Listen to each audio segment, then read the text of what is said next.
दोस्तों, आज हम बात करेंगे ब्रिटिश मूल की मिस्र की पुरातत्वविद और फैरोनिक मिस्र की सभ्यता की विख्यात विशेषज्ञ डोरोथी एडी के बारे में, जिनका जीवन काल 1904 से 1981 तक रहा। यह कहानी पुनर्जन्म की तरह ही है, पर थोड़ा सा हटकर है। तो आइए जानते हैं डोरोथी एडी के पुनर्जन्म से मिलती जुलती कहानी के बारे में।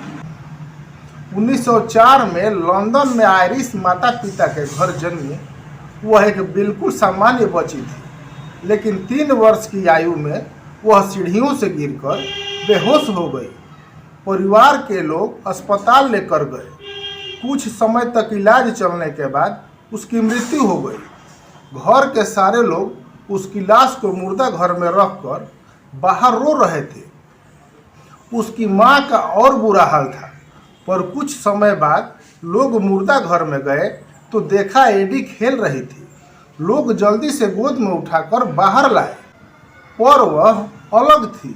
उसका उच्चारण और बोली काफ़ी बदल गई थी, और सबसे अजीब बात यह थी कि वह अपने माता पिता से अपने घर वापस जाने के लिए कहने लगी थी। यद्यपि वह यह नहीं बता सकी कि उसका घर कहाँ है, फिर भी वह वापस लौटने के लिए लगातार पूछती रही, जिससे उसके माता पिता चिंतित और भ्रमित हो गए। कुछ दिन बीतने के बाद उसके माता पिता उसे ब्रिटिश संग्रहालय में मिस्र की प्रदर्शनी देखने के लिए ले गए। प्रदर्शनी को देखते समय उनकी नज़र रामसेस महान के पिता के मंदिर की एक तस्वीर पर पड़ी। वह मेरा घर है, वह चिल्लाई और जोर देकर कहा कि वह उस मंदिर में रहती थी। फिर रुक कर पूछा, पेड़ कहाँ है, बगीचा कहाँ है। कहानी के अनुसार वह प्रदर्शनी देखकर बहुत खुश हुई, यहाँ तक कि उसने मूर्तियों के पैर चूमे और दावा किया कि वह अपने लोगों के बीच है, जिससे उसके माता पिता को बहुत निराशा हुई।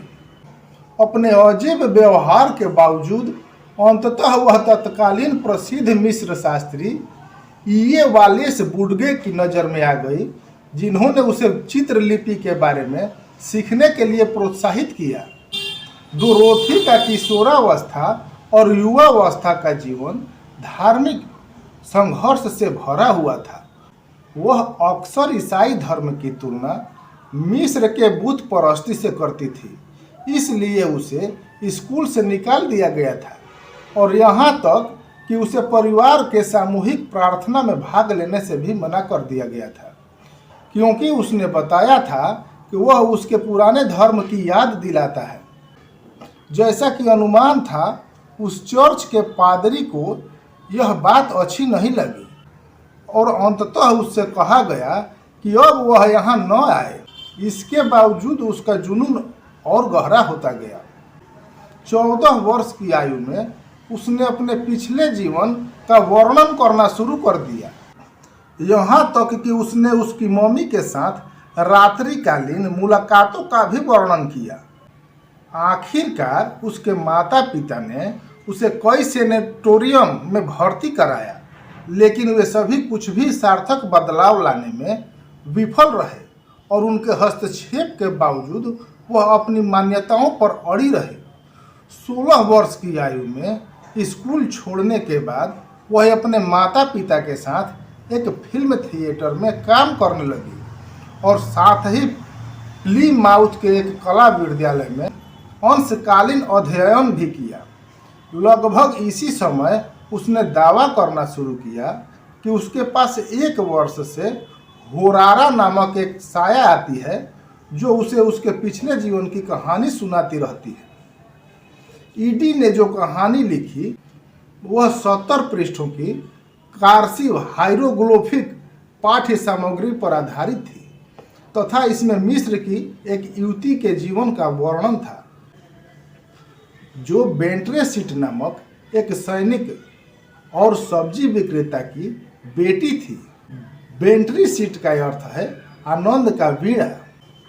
उसने आगे बताया कि जब वह 3 साल की थी तब उसकी मां की मृत्यु हो गई, और उसके पिता ने उसे एबीडोस में सेंटी के मंदिर में दे दिया, वही इमारत जिसे उसने इतने साल पहले 4 साल की उम्र में दिखाया था।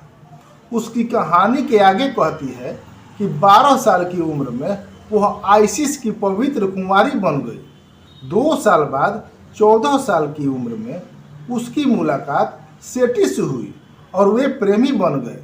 जब वह गर्भवती हो गई, जो कि एक पवित्र कुमारी के लिए लगभग निश्चित मृत्यु दंड था, उसने अपने प्रेमी के लिए होने वाली सार्वजनिक बदनामी और अपमान का सामना करने के बजाय आत्महत्या करना चुना। 27 वर्ष की आयु में लंदन में एक मिस्री पत्रिका के लिए काम करते समय उनकी मुलाकात अपने भावी पति इमाम अब्देल मेगुइद से हुई। इसके बाद वे काहिरा चले गए, जहां उसने एक बेटी को जन्म दिया, जिसका नाम उसने अपने प्राचीन फिरौन प्रेमी के नाम पर सेठी रखा। उसने ओम सेठी नाम भी अपनाया, जिसका अरबी में अर्थ है सेठी की माँ। इसके बावजूद भी उसके जीवन में कोई सुधार नहीं हुआ, क्योंकि उसने नए ससुराल वालों, जो एक समृद्ध परिवार था, को फिरौन के भूत प्रेतों और शरीर से बाहर निकलने के अनुभवों के वर्णन पसंद नहीं आए। इन सब की वजह से 2 साल बाद उसकी शादी टूट गई, जब इमाम उसे छोड़कर इराक चला गया। ओम सेठी ने अपने बेटे के पालन पोषण के लिए काहिरा में ही रहने का निर्णय लिया, जबकि वह राष्ट्रीय पुरावशेष विभाग में ड्राफ्ट्स वीमेन के रूप में काम करती रहीं, जहां उन्होंने कई पुस्तकें और लेख प्रकाशित किए। उस समय यह भी ज्ञात था कि वह अक्सर गीजा के महान पिरामिड के अंदर रातें बिताती थी या स्फिंक्स पर प्रसाद चढ़ाती थी, जिसके कारण स्थानीय लोग उसकी प्रशंसा भी करते थे और इससे भयभीत होते थे। ओम सेठी को अंततः अपने जीवन का सबसे बड़ा अवसर 50 की उम्र में प्राप्त हुआ, जब उन्हें एबिडोस में उत्खनन कार्य में काम करने का मौका दिया गया। यह वही स्थान था जहां उनका पिछला अवतार बड़ा हुआ था। सेठी प्रथम के साथ उनका प्रेम संबंध बना और अंततः उनकी मृत्यु हो गई। वह शोधकर्ताओं के लिए एक महत्वपूर्ण सहायक साबित हुए तथा उसने शोधकर्ताओं को कई अन्य चीज़ों के अलावा उन बगीचों के खंडहरों को खोजने में मदद की, जिनका वर्णन उसने बहुत पहले किया था। इस समयावधि के दौरान सामने आई सबसे अजीब कहानियों में से एक यह भी है, जब मिस्र के पुरातत्व विभाग के मुख्य निरीक्षक ने उसे चुनौती दी थी। वे सेठी के मंदिर में गए और पूरी तरह अंधेरे में उसे दीवार पर बनी कई पेंटिंग्स के बारे में बताया। हर विवरण के बाद उसे उस खास भित्ति चित्र की दिशा में चलने का निर्देश दिया गया, जो उसने बिना किसी गलती के किया। चूंकि प्राचीन कलाकृतियों के इन स्थानों के बारे में पहले कभी प्रकाशित नहीं किया गया था, इसलिए निरीक्षक स्वाभाविक रूप से आश्चर्यचकित हुआ। वह अपने बाकी दिन एबिडोस में शोधकर्ताओं और उत्खननकर्ताओं की मदद करते हुए बिताती रही, लेकिन उनका दावा था कि वह इसलिए रुकी क्योंकि उस जगह में उन्हें शांति मिलती थी। उनका यह भी मानना था कि वह अपने पिछले जन्म के पापों का प्रायश्चित कर रही थी, जो उन्होंने बेंट्री अष्ट के रूप में किए थे। इन सब के बावजूद प्राचीन मिस्र के अध्याय में उनका योगदान निर्विवाद है, जिसमें चित्रलिपि और स्थानीय खंडहरों की उनकी अलौकिक समझ शामिल है। मिस्र विज्ञान में उनके सभी योगदान के बावजूद कोई स्थान लोग अभी भी उनसे डरते थे और वह जानती थी कि कोई भी ईसाई या मुस्लिम कब्रिस्तान उन्हें स्वीकार नहीं करेगा। उसने अपने पीछे के बगीचे में एक मकबरा बनाने का प्रयास किया, लेकिन अंत समय में स्वास्थ्य अधिकारियों ने उसे उचित तरीके से दफनाने पर जोर दिया, जिसके कारण उसे इसकी अनुमति नहीं दी गई। अंततः एक स्थानीय कॉप्टिक कब्रिस्तान ने उसे रेगिस्तान में एक अवांछित भूखंड दे दिया, लेकिन वहाँ कोई कब्र चिन्ह नहीं था, केवल पत्थरों का ढेर था। 1981 में 77 वर्ष की आयु में उनकी मृत्यु के बाद उनका गुमनाम अंतिम संस्कार एक लंबे और असामान्य जीवन का अनौपचारिक अंत था, जो भव्य उपलब्धियों के साथ साथ सामाजिक और धार्मिक अलगाव से भरा था।